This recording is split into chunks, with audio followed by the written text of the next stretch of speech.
நாளைக்கு மேல உயிரோட வாழ்றது ரொம்ப கஷ்டம்.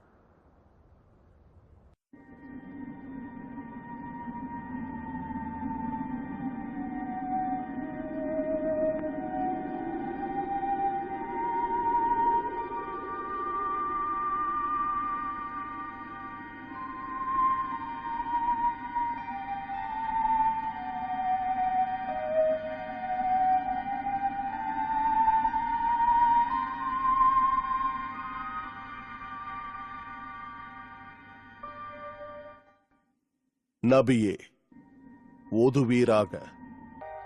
யாவற்றையும் படைத்த உம்முடைய இறைவனின் திருநாமத்தைக் கொண்டு ஓதுவீராக. அவனே மனிதனை கருவிலிருந்து படைத்தான். ஓதுவீராக.